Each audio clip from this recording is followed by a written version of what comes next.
Alliance भी कर सकते हैं बिहार की राजनीति। पहली बात आप ये समझिए कि जब मैंने पदयात्रा शुरू की उसी दिन ये बताया है कि दल तभी बनेगा जब मैं करीब करीब पूरा बिहार पैदल चल लूंगा।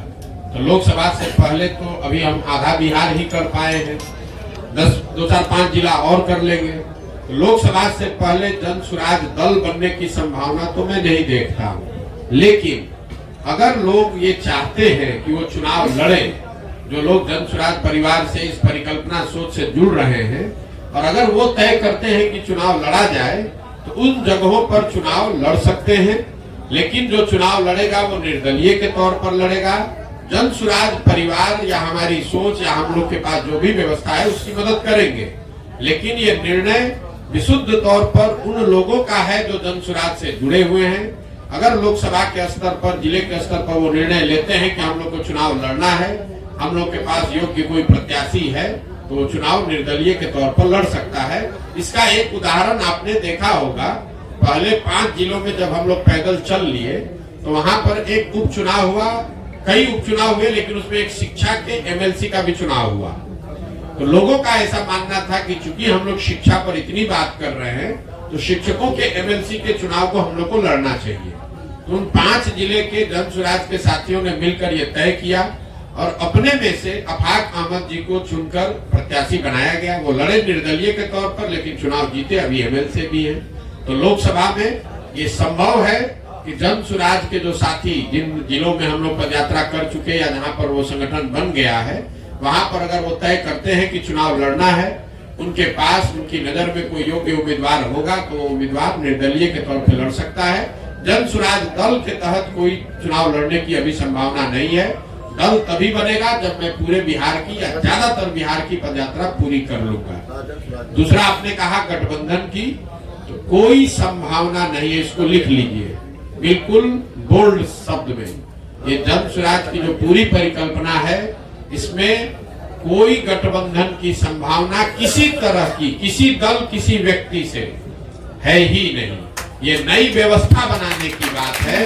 ये एमएलए जीतने का, एमपी जीतने का, चुनाव लड़ने का अभियान नहीं है। बिहार में व्यवस्था परिवर्तन के लिए इतना बड़ा संघर्ष हमने शुरू किया है। हमको 10, 20, 50 एमएलए जिताने में कोई दिलचस्पी नहीं है, एमएलए जिताने में भी दिलचस्पी नहीं है। हमारी दिलचस्पी है कि बिहार को जीता जाए, लेकिन बिहार को सही लोगों के साथ जीता जाए, उनके पास सही लोग जीते और उनके पास योजना हो, तभी बिहार सुधरेगा। और जो हमारी अपनी समझ है कि जो अभी तक हमने देखा है 16 महीनों में, अभी तक जो मुझे दिख रहा है, जब ये दल बनेगा तो बिहार की जनता तैयार है। या तो वो इस दल को अर्श पे बैठाएगी या फर्श पे रखेगी, या तो जन स्वराज को 0 सीट आएगा या इतना सीट आएगा कि आप उसको गिन नहीं पाइएगा। इसलिए गठबंधन की कोई जरूरत भी नहीं है। ये संभव है कि सारे प्रयास के बावजूद जनता इससे इत्तेफाक न रखे, लेकिन अगर इत्तेफाक रखेगी तो ये मॉडल ही ऐसा है कि इसमें या तो आप पूरा ही आपका है या नहीं तो कुछ भी आपका नहीं है। लेकिन आपने सर एक अगला सवाल से जुड़ा, आपने एक इंटरव्यू में बताया है कि आपकी विचारधारा जो कांग्रेस से मिलती जुलती मेल खाती है, तो क्या ये इंडिकेट है कांग्रेस के लिए आप खुला रास्ता? बिल्कुल। आप देखिए, जो मैंने कहा है उसको फिर से दोहरा देता हूँ। उन्होंने पूछा आपकी विचारधारा क्या है, तो मैंने कहा कि मेरी विचारधारा, हम गांधी को लेकर चल रहे हैं और हर दिन अपने भाषणों में भी कहते हैं कि पूरा ये जो जन स्वराज है, ये आजादी से पहले, आज की कांग्रेस नहीं, आजादी से पहले जो कांग्रेस की व्यवस्था थी उस व्यवस्था को पुनर्जीवित करने का प्रयास है। जहां दल जो है वो किसी व्यक्ति विशेष का ना हो, किसी जाति का ना हो, किसी परिवार का ना हो।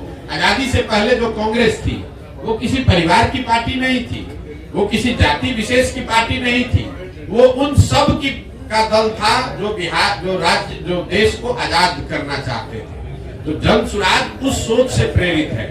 बिहार में वो दल बने, हर वो व्यक्ति जो बिहार के पिछड़ापन से, गरीबी से, बदहाली से परेशान है, वो इसमें जुड़े और जुड़कर बिहार में परिवर्तन के लिए प्रयास करें। हम वो विकल्प बना रहे हैं और विचारधारा के आधार पर निश्चित तौर पर अगर आप महात्मा गांधी को लेकर चले हैं, तो मैंने ये कहा कि आप कांग्रेस जिस विचारधारा को रिप्रेजेंट करने का दावा करती है, मेरी विचारधारा वही है। वो कर पा रहे हैं कि नहीं कर पा रहे हैं उनका मामला है, हम कांग्रेस में नहीं है।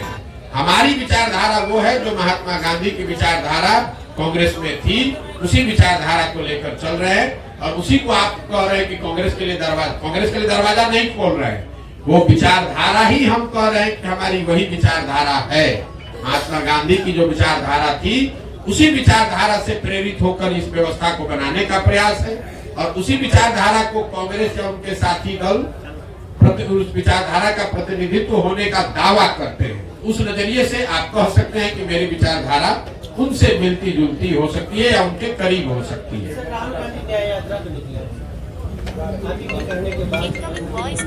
नहीं, राहुल गांधी तो बहुत बड़े नेता हैं, उनको हमारे कहने की और सुझाव की क्या जरूरत है।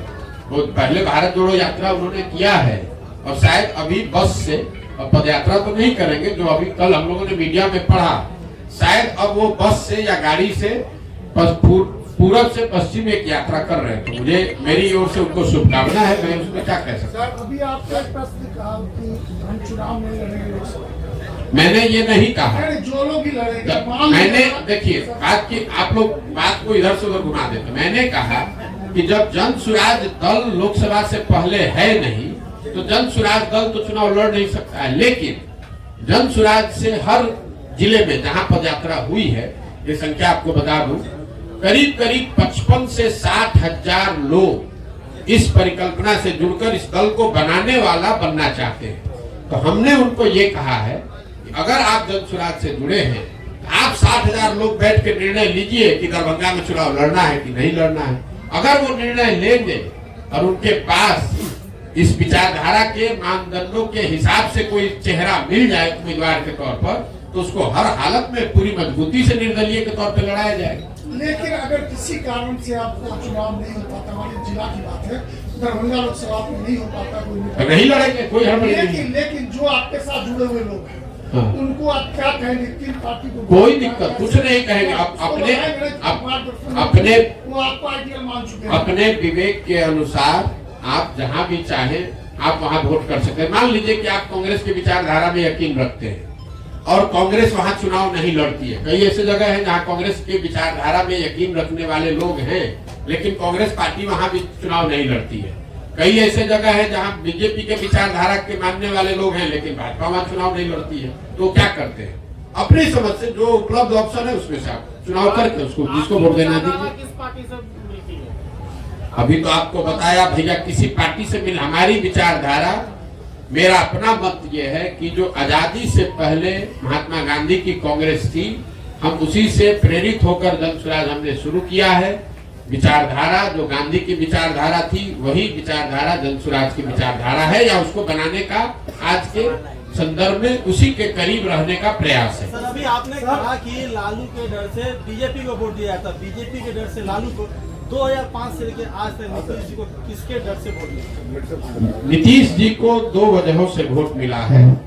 पहली बात, जो नीतीश कुमार को वोट देता है उसका मेन वोट वही है जो लालू जी के खिलाफ वोट देता है।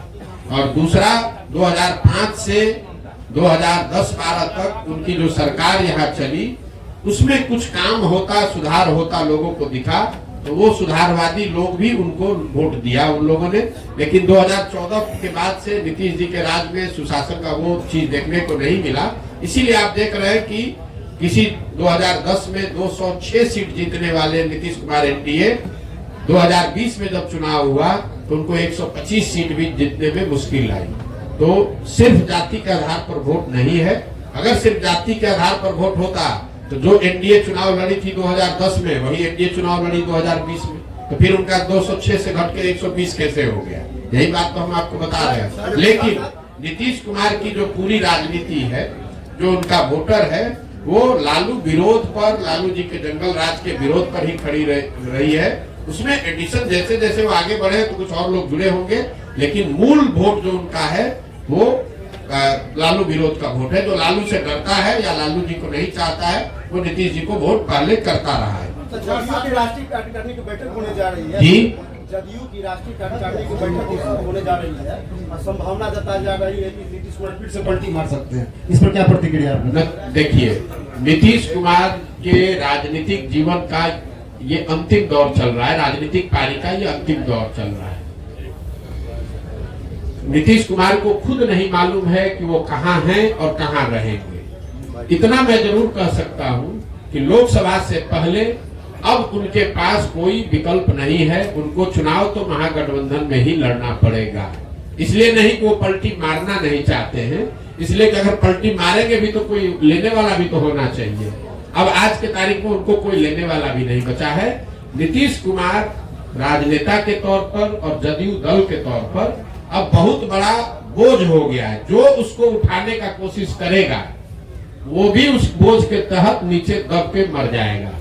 जहां तक आपने कहा राष्ट्रीय कार्यकारिणी की बात, तो नीतीश कुमार का अपना तरीका है, वो ताश के पत्तों के तरह नेताओं को अपने पार्टी में ऊपर नीचे करते रहते हैं।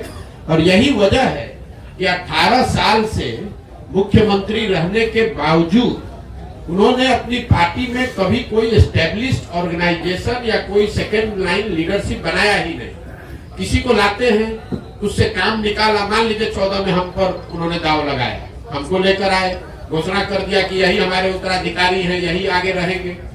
14 में चुनाव जीत गए, उसके बाद सोचते अच्छा प्रशांत किशोर कहीं बड़ा ना हो जाते, इसको हटा के अब दूसरे को बढ़ाओ। इस चीज का मलाल है सर आपको? बिल्कुल मलाल नहीं है। आप हमको नहीं जानते। हम जीवन में वो लोग नहीं है जो किसी निर्णय पर मलाल करें। हमारे माता पिता और हमारे गुरुओं ने सिखाया है कि जीवन में जो आप काम करते हैं उसके अगर उसमें आपको कुछ गलती हो जाए तो उससे दो रास्ते आपके पास है। एक, आप अपने निर्णय और अनुभव के आधार पर सीख सकते हैं, सीख कर आगे जीवन में गलती न करें ये कर सकते हैं, या उसका मलाल कर सकते हैं। हम मलाल करने वाले लोग नहीं हैं। एक बार नीतीश कुमार ने अगर धोखा किया, उसके बाद नीतीश कुमार चाहे 20 बार हमारे पास आ गए, कितनी बार बात कर ली, कितने संदेश भेजवा दिए, हमने कह दिया कि अब फिर सियार सर्कुल के नीचे नहीं जाएंगे। हमको चाहे 1 बरस लगे कि 10 बरस लगे, अब नीतीश कुमार के साथ जाने का कोई सवाल नहीं है। नीतीश कुमार जब महागठबंधन बनाए, इस बार आपको पता चला जब बनाए तब हमको आकर मार्च में 6 महीना पहले आकर सबसे पहले हम ही से सलाह किया कि भाई अब महागठबंधन बनाना चाहते हैं, आप इधर आ जाइए। आप तो भाजपा के खिलाफ हमारी मदद करना चाहते थे। उस समय भी हमने कहा कि हम नहीं मिलेंगे, अब नहीं आ सकते हैं, आपको जो करना है वो कीजिए, हम अपनी नई व्यवस्था ही बनाना चाहते हैं। अरे प्रशांत किशोर जी, मेरा एक सवाल है जी कि आपने अभी अपने ही माना इस बात को कि बिहार में जाति के आधार पे लोग वोट देते हैं। जाति भी एक आधार है। जाति भी आधार जी। है। कुछ लोग भाजपा के विरोध में आरजेडी को वोट देते हैं जी। कुछ लोग आरजेडी के विरोध। क्या लगता है जिस तरह से आप घूम रहे हैं, बहुत राह आसान है आपके लिए बिहार में जिस विजन को लेकर आप चले हैं? मेरे भाई ऐसा है, हम आसान राह वाले लोग नहीं है। 2010-11 में हम अगर दरभंगा में आकर आपको ये बताते कि मैं कोई चुनाव प्रबंधन रणनीतिकार के तौर पर काम शुरू कर रहा हूं, जिसमें देश भर के दल और नेता हमसे आकर सलाह, हम जैसे लोगों से आकर सलाह लेंगे और अपना चुनाव लड़ेंगे और चुनाव हराया जिताया जा सकता है, तो पत्रकार के नाते या नागरिक होने के नाते आप क्या करते? हंसते या फिर कहते अच्छा करके देखिए, इससे तो कुछ हो नहीं सकता है। जो पहले से नेता है वो आपसे सलाह क्यों लेगा? लेकिन 10 वर्ष में उस चीज को हमने प्रमाणिक तौर पे करके दिखाया। मान लीजिए कि हमने भाजपा की मदद की, वो जीते। कुछ लोगों ने माना हाँ भाई इनमें दम है, कुछ लोगों ने कहा भाई इनका क्या था, तो मोदी जी का दम था। फिर जब 2015 में भाजपा को यहाँ हरा दिया तो कुछ और लोगों ने माना कि नहीं भाई कुछ तो ये लड़का जरूर जानता है। लेकिन कई लोगों ने कहा भाई इसमें इनका क्या हो, तो लालू नीतीश का करिश्मा था। फिर जाके पंजाब जीते तो लोगों ने कहा ना भाई कुछ तो जरूर जानता होगा, कभी पंजाब भी जीत गए। तेलंगाना जीते, आंध्रा जीते, तमिलनाडु जीते, महाराष्ट्र जीते, दिल्ली जीते, वेस्ट बंगाल जीते, तब ना लोग मान रहे हैं कि भैया इनको चुनाव लड़ाने आता है। एक दिन में तो आप माने नहीं है। तो वैसे ही अगर आज हम चल रहे हैं तो स्वाभाविक तौर पर लोगों को यही लगेगा कि बड़ा कठिन है, और कठिन है इसीलिए हमको करना है। लेकिन अगर आप उसको 2 बरस, 3 बरस, 4 बरस, 5 बरस ईमानदारी से मेहनत से करेंगे तो निश्चित तौर पर इसको किया जा सकता है। हम उनमें से नहीं है जो आकर कहीं लड़ाई में घुस गया। अगर हम यहाँ लड़ने आए हैं तो आप ये मान कर चलिए कि जितनी भी राजनीतिक समझ रखने वाले यहाँ लोग हैं, थोड़ी बहुत समझ हमको भी है।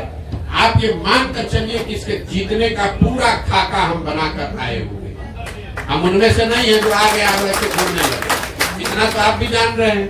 हमको इतना हमको आप होशियार नहीं मानिए, लेकिन बेवकूफ तो बहुत कम लोग कहेगा कि प्रधान बेवकूफ है।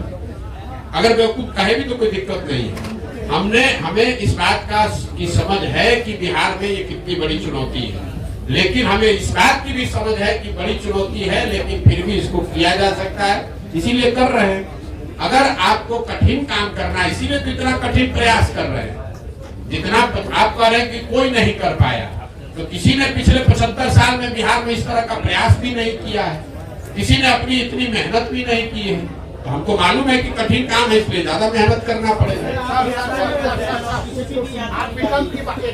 आप विकल्प की बात कर रहे हैं सर। उम्मीद की जाए जो आपकी यात्रा समाप्त होगी और जो समस्याएं आप देख रहे हैं 15.5 महीने में जो आपने देखा और आगे भी जो देखेंगे उसका समाधान कब तक? देखिए, मैंने अपने यात्रा के लिए अन्य पदयात्रियों के मुकाबले या दूसरे यात्राओं के मुकाबले मैंने कोई दिन और समय किलोमीटर निश्चित नहीं किया। मेरा संकल्प है कि मुझे पूरा बिहार करना है। करने में 1 बरस लगे या 3 बरस लगे, हम उसको ईमानदारी से कर रहे हैं।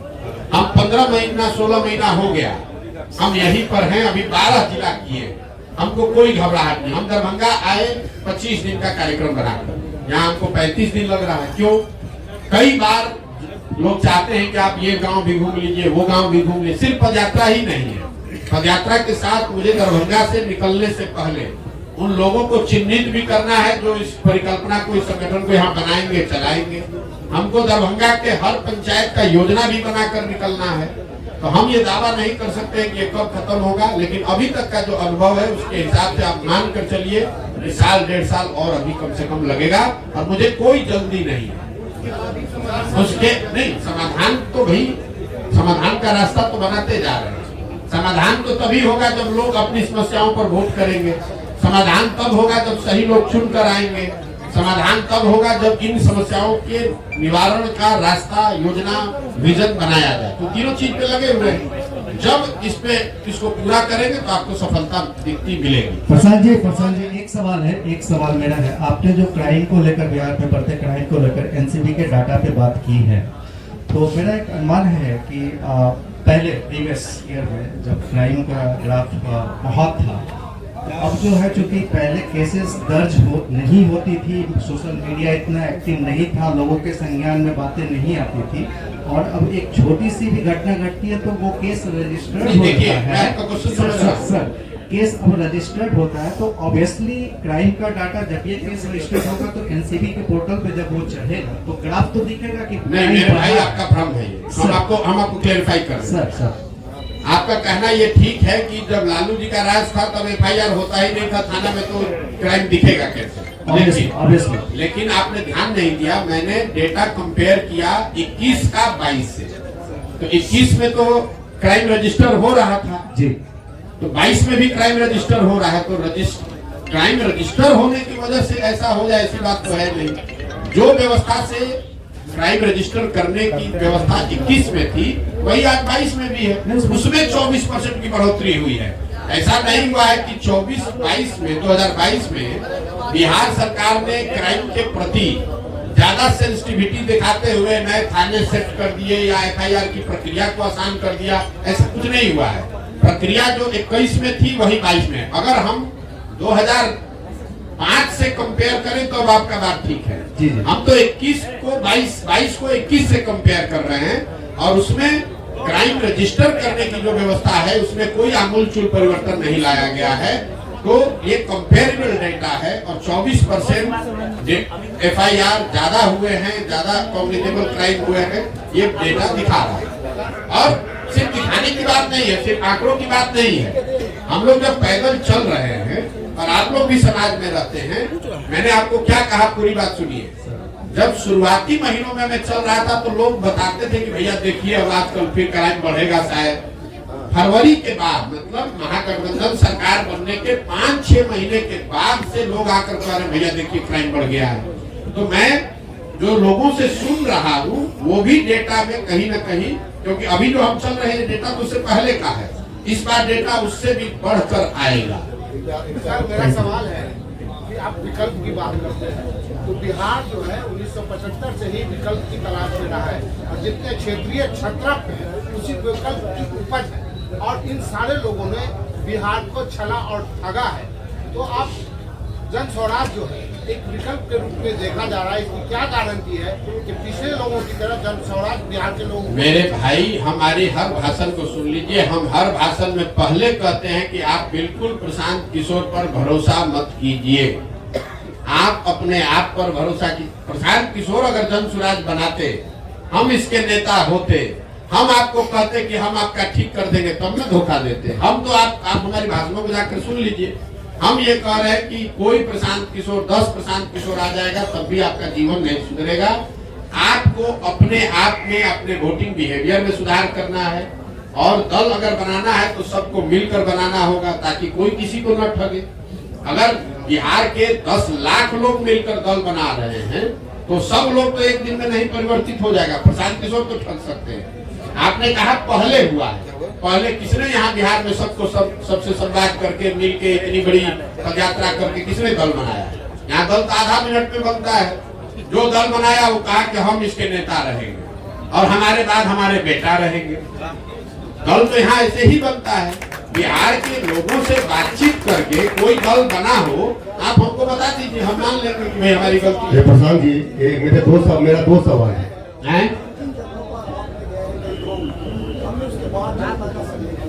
कुछ लोगों का कहना है कि प्रशांत किशोर इसका कोई आइडियोलॉजी नहीं है। कभी ममता जी के साथ उनका होता है, तो कभी बीजेपी के साथ, फिर महागठबंधन के साथ। किसी न किसी व्यक्ति का तो एक आइडियोलॉजी होना ही चाहिए। एक बिजनेसमैन का कोई आइडियोलॉजी नहीं हो सकता। तो जनता कह रही है कि प्रशांत किशोर, पप्पू यादव, विकास वैभव और प्रशांत किशोर इस तरह एक टीम बनाकर काम कर रहे हैं जो कहीं ना कहीं महागठबंधन या फिर बीजेपी से समझौता करने की बात करेंगे। देखिए मेरे भाई, ऐसा है कि हमारा काम ही हमारी पहचान है। हम किसी मुख्यमंत्री प्रधानमंत्री के लड़के नहीं हैं और आप क्या करते हैं हमको मालूम नहीं है, लेकिन जो बिजनेस करता है उसकी कोई आइडियोलॉजी नहीं है। ये आपकी समझ है, ये समाज की समझ नहीं है और इसमें सच्चाई भी नहीं है। मान लीजिए एक बार को आपकी बात मान लेते हैं कि हम बिजनेस करते थे। हम बिजनेस करते थे ना, चोरी नहीं न करते थे, किसी का लूटे नहीं न है, कहीं भ्रष्टाचार नहीं न किए हैं। अपने दिमाग से, अपने हुनर से, अपनी मेहनत से हमने बिहार का, जहां आप जाकर मजदूरी करते हैं उन राज्यों में जाकर हमने बिहार का झंडा गाड़ा है, वहां बिहार का झंडा बुलंद किया है।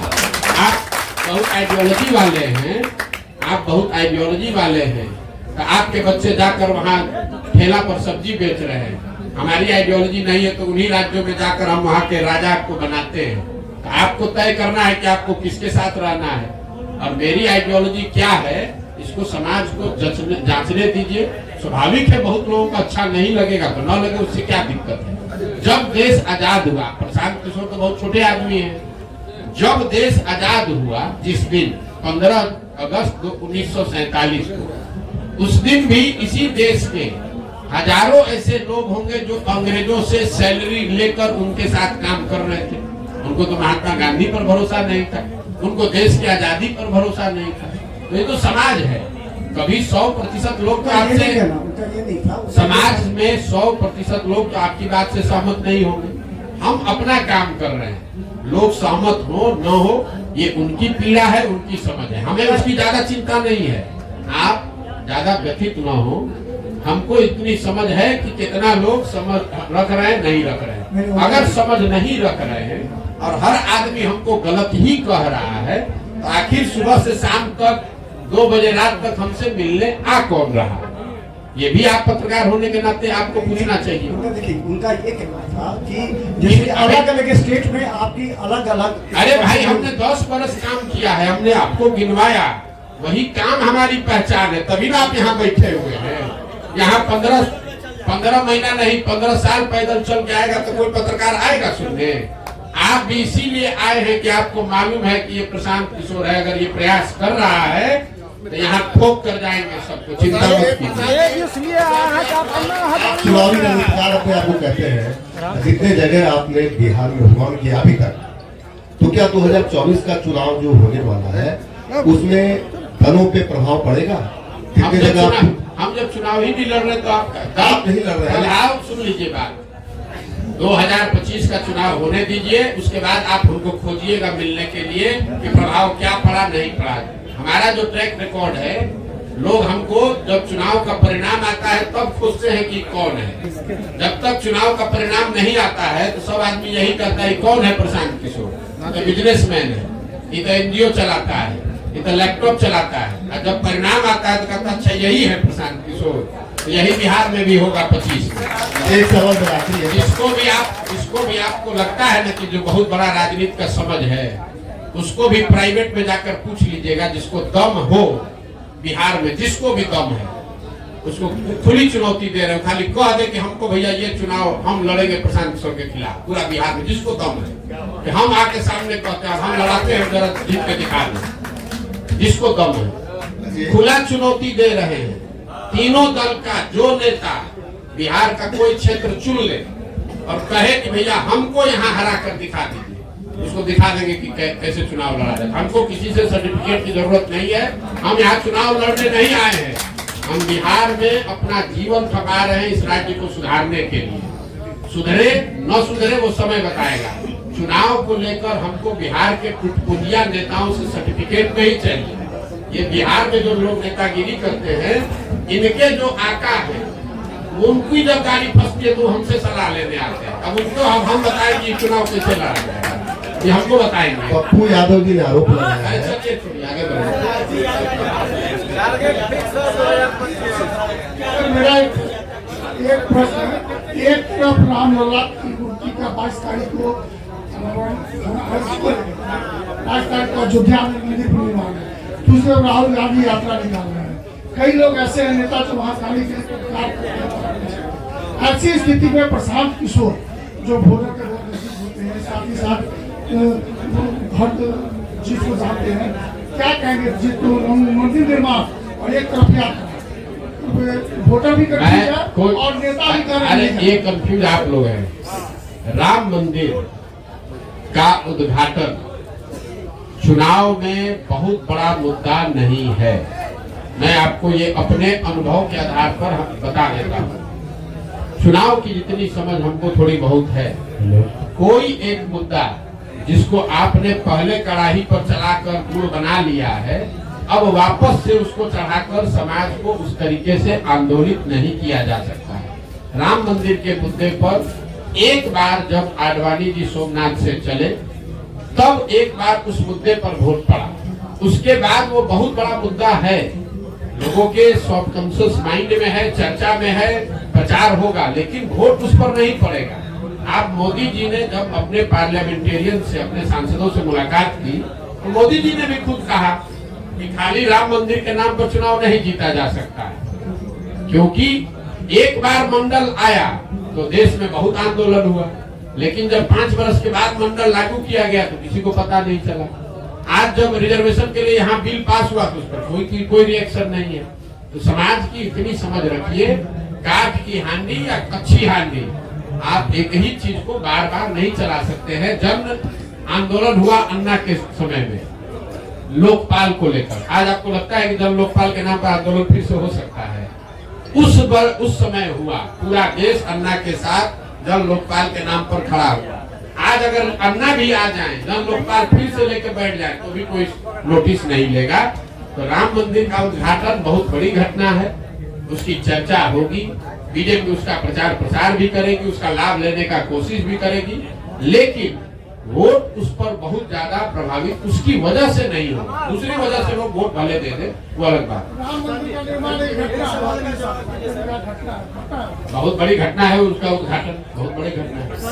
हाँ सर, राम मंदिर का निर्माण नहीं, बात घुमाते बहुत है। राम मंदिर का उद्घाटन एक बड़ी घटना है, लेकिन उस घटना का वोट पर सीधा प्रभाव नहीं पड़ेगा।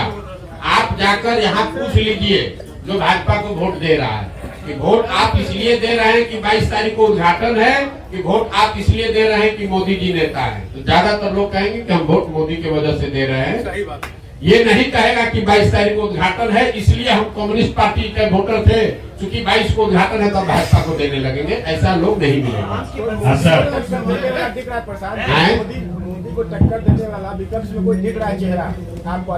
मेरे भाई एक चीज मैं आपको बता दूं, देश में विपक्ष कभी कमजोर नहीं होता है, विपक्षी पार्टी कमजोर हो सकती है। जो मोदी जी महामानव बताए जा रहे हैं, इनको कोई नहीं हरा सकता है। 2000 आगे की बात छोड़ दीजिए, भविष्य की, 2019 में जब वो चुनाव लड़े, पूरी उनकी ताकत, उनका करिश्मा, संघ, आइडियोलॉजी, पुलवामा सब मिला दीजिए, तब भी जो 100 लोग वोट देने गए बूथ पर, उसमें 38 लोगों ने मोदी जी के भाजपा के पक्ष में वोट दिया, 62 लोगों ने नहीं दिया। तो 62 लोग ज्यादा है कि 38 ज्यादा है? तो इस देश में विपक्ष कभी कमजोर नहीं है। ये जरूर है कि विपक्ष का जो दल, विपक्ष की सेंटिमेंट को रिप्रेजेंट करने वाले जो दल है, वो कमजोर हो सकते हैं।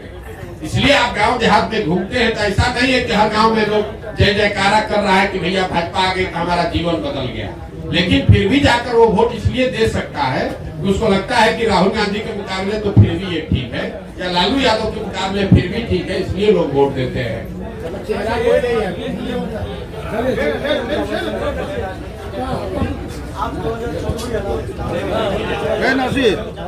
मेरा लोगो ला हम कैलकुलेशन नहीं करते, हम कैलकुलेशन वही करते हैं जहाँ काम करते हैं। हम बंगाल में काम कर रहे थे, हमने बंगाल का कैलकुलेशन बताया। नहीं, हम कुछ आइडिया वाले नेता नहीं है।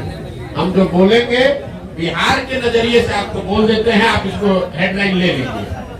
बिहार में लोकसभा चुनाव में जदयू को, इस बात को ध्यान रखिए, अभी महागठबंधन नहीं कह रहे हैं, जदयू को 5 सीट भी नहीं आएगा, और अगर आ जाए तो हमारी गर्दन पकड़ लीजिएगा। 5 सीट भी नहीं आएगा, और लोकसभा चुनाव के बाद जदयू एज ए राजनीतिक दल का विघटन शुरू हो जाएगा। हम उन बातों पर टिप्पणी नहीं करते हैं जिसका हमको सीधा अनुभव नहीं है। बंगाल पर हमने टिप्पणी की क्योंकि बंगाल में हम काम कर रहे थे, और ठोक कर कहा कि भाजपा को 100 विधायक नहीं आएगा, 77 आया। देश भर का लोग कह रहा था 200 आएगा। तो यहाँ बिहार के नजरिए से आपको कह देते हैं जदयू को 5 सीट नहीं आएगा। 1 आए, 2 आए, 5 पार हो जाए तो आप हमारा गर्दन पकड़ लीजिएगा, बिहार की जनता के सामने खड़ा होकर माफी मांगिए। क्या नहीं, अरे कुछ नहीं होता है। अभी नीतीश कुमार मुख्यमंत्री के कुर्सी पर है, टूट तो नीचे से अंदर पूरी हो गई है।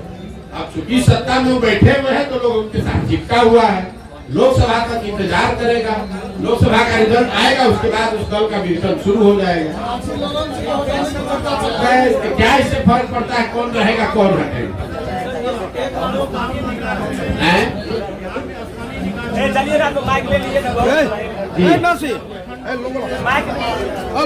बिल्कुल सबको समर्थन दिया जा रहा है। जो